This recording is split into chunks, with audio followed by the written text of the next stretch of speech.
Here's the backstory to what's going on. Me and Jason were doing a Dynasty League. I was Washington State, he was Texas Tech, and coincidentally we played each other. And this game was crazy. I wasn't originally planning on recording this game and putting it to YouTube, but after the game finished, I was like, bro, I need to, man. Before we get to the game, maybe we get a like, maybe subscribe, maybe something like that. Maybe comment down below if you want to see more, you know? No? Alright. We started on defense, and my top priority is to stop his rushing game. If he's going to beat us, it's going to be by passing, and we do an excellent job by tackling for a loss of 3.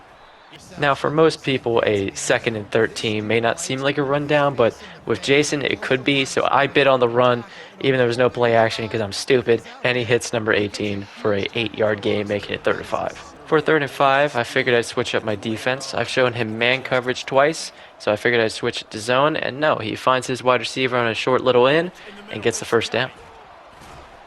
My top priority for this game was stopping the run, and we didn't do a good job on this play. I'll admit it, he went and rushed for a first down. It's 3rd down after 2 pretty uneventful runs, and my goal is to not get beat underneath again, which we succeeded because he beat us over the middle of the field. After a quarterback scramble for 6 yards, it's 2nd and 4, and Jason throws an absolute laser to his wide receiver for a touchdown. One big difference between me and Jason is I don't run the ball too often. So when I do, it's a surprise. So that's why the first play I choose to run the ball, and we get a modest gain of 6 yards. On the 3rd play of the drive, I see he presses me. And if you press me, I'm going to put a fade on the receiver. And if it ends up being man and I see him get loose, I'm going to launch that ball up to him, and boom, we're walking away with a 69-yard touchdown. Nice. After scoring a 3-play touchdown, I'm feeling pretty good. I'm feeling pretty nice. I'm feeling like, oh, this is going to be pretty simple. We just got to stop him here and we'll be fine. And he takes it back home for a touchdown. That is not exactly what I wanted to happen. I'm not going to lie. I got a little jealous after that kick return, so I tried to get one of my own, and we didn't quite get there, but we got to the 40-yard line before getting tackled. That's a pretty good return if you ask me. It's 1st and 10 at Jason's 11. A couple of checkdowns happened. We got here. Yada, yada, yada. I run this RPO. I know square is going to be open because the corners are all backed off. I hit him for a modest 7 gain. I come out with inside zone and see that there's not a lot of people in the box. We have the numbers, so we run it, and we're able to get into the end zone. I don't know what happened with the accent there. It's 2nd and 2. I know this is a prime rundown, and yet I still can't stop it. And in fact, he starts putting the jukes on me, and we're able to get him down finally at the 50-yard line, but he almost broke that for a touchdown. First play of the 2nd quarter is very much in my favor because he throws it directly to my linebacker. I was thinking touchdown, but he ended up tackling me. On this 1st down play, I'm looking for the out route or one of the drags, and sadly, I don't see any of them, so I look downfield, playmaker, and hit my tight end for a 27-yard gain. For this play, my first read is to try to hit this curl route, and I thought it would be open because the corner backed off, but no, it wasn't open, and I got a little lucky there with no interception. After you make a bad read, you must make a good read. I know he's going to be using the middle linebacker, and he's going to go after the running back and tight end. So I'm watching this player in front of Hudson, and if he backs off to the left, I'm going to hit him on the post, and that's exactly what he does, and we get down to the 1-yard line. After 2 runs that went absolutely nowhere, I decided to go back to my bread and butter, and that is a speed out on your ex-receiver and seeing if he gets any leverage. I look, he gets the leverage, I throw, and it's a touchdown. On 3rd and 10, Jason needs a money play, and he decides to go back to that zig that toasted me earlier, except it's overthrown, and it's now 4th and 10. They say QBs make their money on 3rd and 4th down. Well, he didn't do very well on 3rd down, but on 4th down, he's able to hit me with a deep crossing route and actually able to take it to the house for a touchdown, tying up the game 21-21. It's midfield after the 2-minute warning, and I'm looking to hit one of these deep crossing routes. However, Jason does a good job at defending it, so I have to check down to my running back, and it was for the best because we ended up giving 17 yards off the play. Based off the way the safeties are, I figured I might have something up the seam with triangle, and it ended up being open, and it was a tight window, but we got it in there for a touchdown. I made a rookie mistake by kicking with full power on this PAT attempt, which caused a miss, but Jason ran into my kicker, giving me a roughing the kicker penalty, meaning I got to redo it, and I knocked it down. 3rd and 3, Jason runs a great play. He knew one of my edge rushers was going to be on a curl flat, and he put a tight end corner there, and it caused me to go defend that, and he gave up the middle of the field for him to get a huge gain. 45 seconds till half, and Jason knows I get balls, so he needs a touchdown here to tie it up, and he hits his running back out in the flat, and he takes it up the field to the 4-yard line. I assumed Jason would give the ball to his halfback to try to get some more yards before going in, but no, he actually passes the ball, or so I thought, because he scrambles with his quarterback right into the end zone for a touchdown. The one good thing about Jason scoring is that he gave me enough time to go downfield and try to score some points myself, get a field goal, maybe a touchdown if I'm lucky. And I motioned over R1 and see him get a little bit open. I throw it, and it looked a little risky, but he ended up coming down with it, and we're now in field goal range. With me having an extra timeout left, I know I could take a couple risky shots downfield and still be able to come away with a field goal. So I go and hit this corner route, which is a very, very risky pass, but I come down with it and get out of bounds. So I save the timeout, and I can take 2 more shots to the end zone before kicking the field goal. My reads for this play were R1, X, and then square, and if it was man coverage, which it ended up being, I knew square would be a touchdown, which puts us in a very good position, because we're going to be up 7 going into half with ball. Remember at the start of the second quarter when Jason gift wrapped me an interception? Yeah, well, I'm not going to do that. Instead, I'm going to gift wrap him a fumble because I'm done.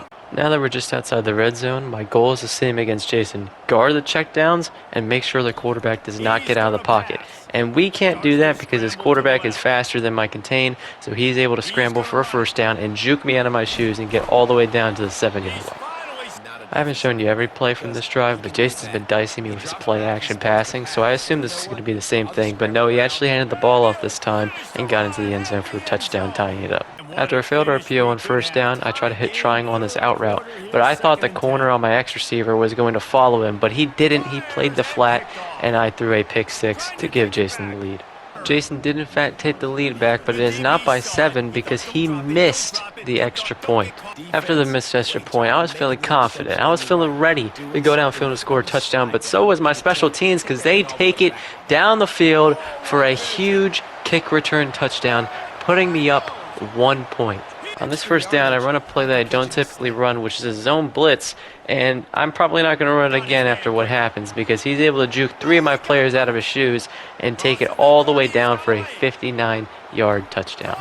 On this 2-point conversion, I decide to stack the bots in case he runs the ball, so that way if he does, there's no way he's getting it, which he does, and my D-tackle makes a great play, stuffing it, and he's only up 5 now. On this play, I'm looking for X across the middle or R1 up the seam, and R1 up the seam kind of gets a little open, but I tunnel focus too much on X, and I end up throwing it into the dirt, and it's 4th and 10. On this play, I'm looking for the out route or the zig route, and I thought I had the zig route here, but I get hit on the throw by one of his D-tackles, and that D-tackle was a dog too, because he still got through on a double team in less than 3 seconds. That man's crazy. After putting myself in a very bad situation, my goal here is just to hold him to a field goal, make it be an 8-point lead instead of multiple scores, and he's able to hit his out route over my flat, and he's able to get down to the 10-yard line. First and goal on my 10, he tries to hit me with a quick run play. We're able to stuff it for only 3 yards. As long as the ball doesn't go in the end zone, that sounds like a positive play to me. On second down, it looks like he's going to pass, but he ends up scrambling with his quarterback, and we're doing a good job to stuff that, and he only gets 1 yard. Third and goal at the 6, he's an empty, which means only one thing, so I'm trying to stop any shallow routes, any routes over the middle of the field, and that's exactly what we do, and we end up picking the ball off, so he gets no points. I'm not a quarterback, never was, never will be. Alright, but if there's one thing that I've heard is one of the most important things for a quarterback, it is trusting your guy to go up and make a play, and that's exactly what we do here. There's a reason why Williams is a star, because he's stronger, he's faster, and he's better than anybody else on the field. After some dink and dunk passing, we're down to the 5-yard line, and we run the ball, and we get into the end zone, and we're obviously going to go for the 2-point here to put us up 3, and we make a crazy catch and throw to get the 2-point conversion. Overall, you've not seen much running from Jason, and the reason is because we're putting his running back in the hospital after every single hit. We get Jason to a 3rd down, and like every other 3rd down, he completes it over the middle for a 1st down. I don't know why I'm allergic to guarding the middle of the field on 3rd down, but we get him to another 3rd down. I decide we're going to blitz him and see if that changes anything, and it actually does because we sack him and turn it from a 3rd and 5 to a 4th and 20. Like I said before, quarterbacks make their money on 3rd and 4th down, and this is the most important down of the entire game for Jason. And he's able to roll out the pocket and make a crazy throw to convert a 4th and 20. After converting the 4th and 20, I forgot to set the contains and he scrambles right out and takes in for a touchdown, putting him up 4 points. After miserable play calling on defense, our special teams decides to give us another gift and take it all the way down for a touchdown for his second kickoff return. It's 1st and 10 on my 45 and I forget to set the contains again, and he rolls out of the pocket, playmakers, and throws an absolute dime to his wide receiver, who has been cooking me all day. On 2nd and 10 at the 15, he drops it off to his running back in the backfield, and he's able to make a play and get it all the way down to the 9-yard line. It's 3rd and 4. On this 3rd and 4, we were able to take away every player on the field except for one, and that is the quarterback, and he goes in for another rushing touchdown, putting him up 4 points. Due to my poor defense, we now have a minute and 13 seconds to drive down the field and score a touchdown. In these positions, I tend to get a little nervous. I make maybe a little too many audibles, and maybe make a little bit of bad reads. You know what I mean.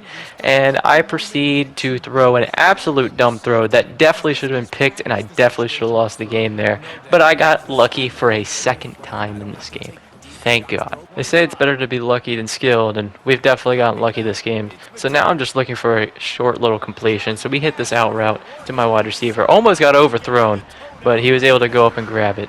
For this play, my plan was just to make a read between my tight end and my running back, and Jason made it real easy for me because he decided to blitz with his linebacker, and we were able to hit our tight end up the middle for a decent gain. He may have died on that play, but it was worth it. I figured running the ball here would be a good idea because not only were we taking time off the clock, but we should get a decent amount of yards. And I was only right on one of those because we actually lost 1 yard. 2nd and 11, I make a dumb decision and decide to stare down the circle route, which had no chance of getting open. And so I scramble my quarterback to still get positive yards, but it's 3rd and 4. And I decided not to call a timeout here because I want to lower the clock and make this the final drive so he has no chance to go downfield and score. 3rd and 4, 19 seconds left. We decide to take what the defense gives us, and he gives us the drag, so we get it all the way down to the 16-yard line, and that's where we call our first timeout.